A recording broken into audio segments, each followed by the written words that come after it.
कर्जमाफी संदर्भात सरकारनं तारीख जाहीर केलेली आहे. माजी अर्थमंत्री म्हणून कर्जमाफी संदर्भात तुम्ही समाधानी आहात का? आणि कसं काय तुम्ही अधिवेशन अटेंड केलंय? कशी होणार आहे कर्जमाफी? नाही, कर्जमाफीबद्दल तर समाधानी राहील. 56 लक्ष शेतकऱ्यांना आपण 36,000 कोटीची कर्जमाफी देतो आहे. हां, त्यामध्ये काही उणिवा असेल, कोणी सुटता कामा नये याची काळजी घेण्याचा निर्णय सरकारने केला आहे. सन्माननीय कृषी मंत्री मामा भरणेंनी सभागृहात स्पष्टपणे सांगितलं की कोणताही शेतकरी नियमाच्या अडचणीमध्ये या कर्जमुक्तीतून सुटणार नाही. ही कर्जमुक्ती पुण्यश्लोक अहिल्याबाई होळकरांच्या नावाची आहे. जसं त्यांच्या राज्यामध्ये सामान्यातल्या सामान्याला न्याय मिळायचा, तर त्यांच्या नावाने असणाऱ्या योजनेत सामान्यातला सामान्य शेतकरी हा कर्जमुक्तीसाठी मला वाटतं की त्याची कर्जमुक्ती निश्चित होईल.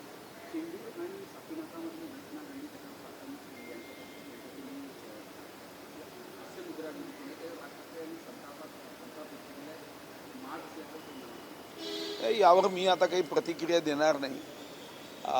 या संदर्भामध्ये संबंधित जे कोणी असतात त्यांनी प्रतिक्रिया देणं योग्य असतं, कारण त्या घटनेचा मी साक्षीदार नव्हतो. राम मंदिर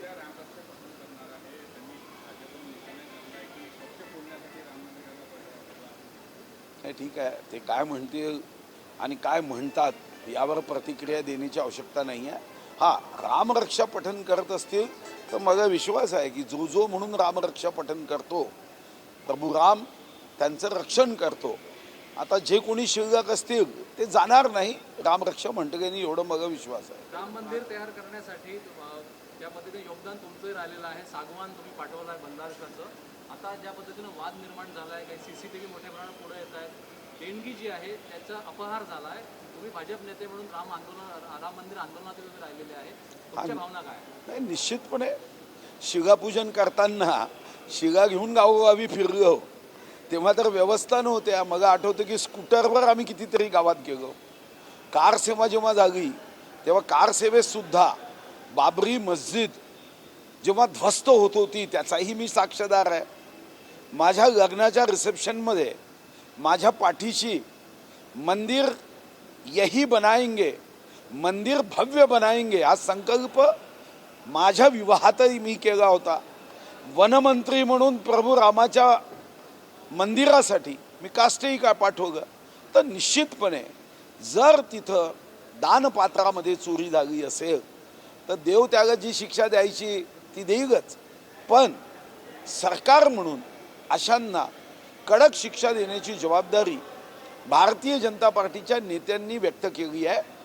सन्माननीय मुख्यमंत्री उत्तर प्रदेश योगीजी यांनी एकदा नव्हे अनेकदा सांगितलं की कितीही कसाही माणूस असू द्या, प्रभू रामाच्या राम मंदिरात चोरी करणाऱ्याला सोडल्या जाणार नाही. हे सांगितल्यावर माझा विश्वास आहे की योगी अशा चोर भोगीला निश्चितपणे कायद्याने रोगी केल्याशिवाय राहणार नाही.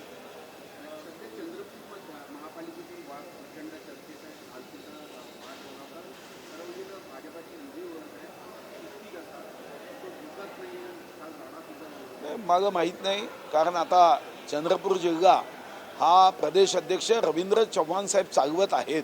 त्यामुळे यावर काही विचारायचं असेल तर प्रदेश अध्यक्ष रवींद्र चव्हाण साहेबांना विचारावं किंवा सन्माननीय मुख्यमंत्री देवेंद्रजींना विचारावं. या जिल्ह्याच्या कोणत्याही प्रश्नाबद्दल आता मला कधीच मत व्यक्त करायचं नाही. मी पुन्हा सांगतोय, सन्माननीय रवींद्र चव्हाण साहेब जिल्ह्याची आमची संघटना चालवत आहेत.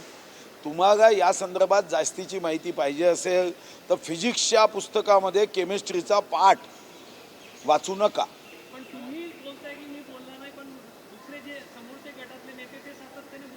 तुम्हाला काय पाहिजे, बातमी पाहिजे का? मी जेव्हा सांगितलं मी बोलणार नाही. मी आता प्रतिज्ञा घेतली आहे, संपला विषय. तुम्हाला जर जास्तीची माहिती पाहिजे असेल तर मी पुस्तकाच्या दुकानाचं नाव सांगतोय ना, तुम्ही त्या बुक डेपोमध्ये जाण, तिथून माहिती घ्या काय आहे ते. कारण ते संघटना चालवत आहेत. ते सर्व जर जिल्ह्याचे निर्णय करत आहेत तर त्यांना माहिती. मी अलिप्त झालो आहे. माजी अर्थमंत्री म्हणून, माजी पालकमंत्री म्हणून तुम्ही जिल्ह्यातलं कुठले लक्ष घालणार नाही असं तुमच्या वक्तव्यावर दिसतंय सध्या. मी संघटनेवर लक्ष घालणार नाही. विकासावर, जनतेच्या प्रश्नावर, धानाच्या बोनसवर, वैधानिक विकास मंडळावर, दक्ष भत्त्यावर, या ठिकाणच्या उद्योग क्षेत्रातल्या बेरोजगारांच्या संदर्भात पिण्याच्या पाण्याचे प्रश्न हे मी मांडेन. कारण तो जनतेने मला अधिकार दिला आहे. पक्षाने तिकीट दिली, जनतेने सांगितलं की पक्षाने दिलेल्या तिकीटच्या आधारावर आम्ही तुमच्या पाठीशी उभे आहोत. तर मी विदर्भाच्या जनतेचे प्रश्न मांडेन, ते सोडणार नाही.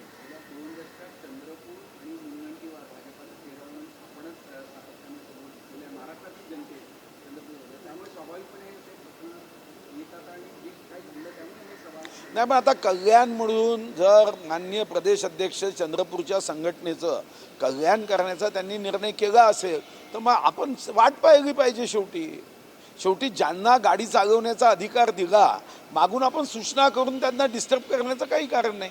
त्यांनी निर्णय केल्यावर आता पुढचं सर्व काही ते पाहतील.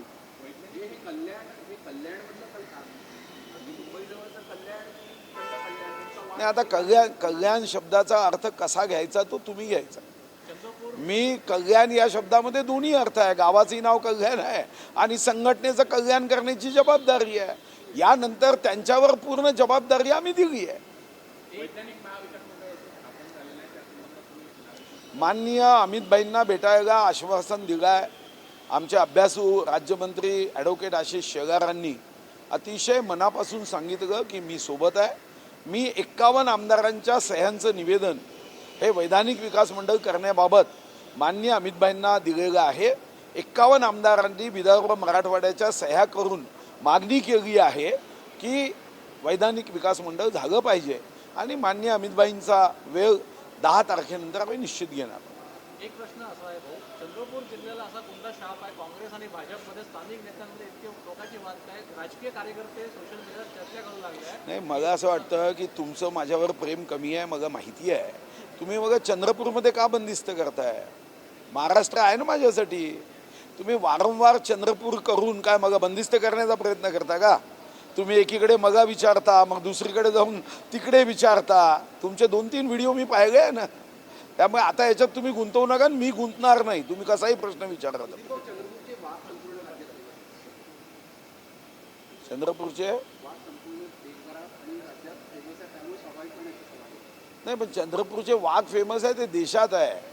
तुम्ही त्याला मर्यादित करून पिंजऱ्यात टाकण्याचा प्रयत्न करणाऱ्यांना निश्चितपणे इशारा आहे की तुम्ही कशाला चंद्रपुरात बंदिस्त करता.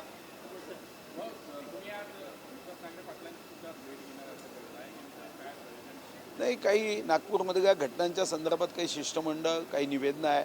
तुम्ही आत्ता बघितलं असेल नागपूरच्या विद्युत विभागात काम करणाऱ्यांना 1.5 वर्षापासून पेमेंट झाले नाही.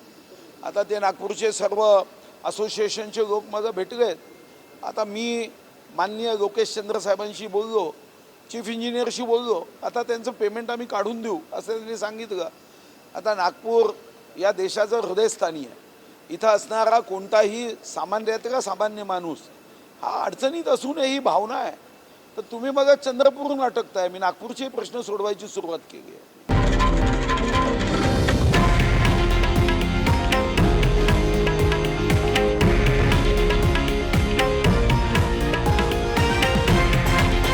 हे आहे देशातील नंबर 1 न्यूज नेटवर्क आणि आपण पाहत आहात TV9 मराठी, एकमेव.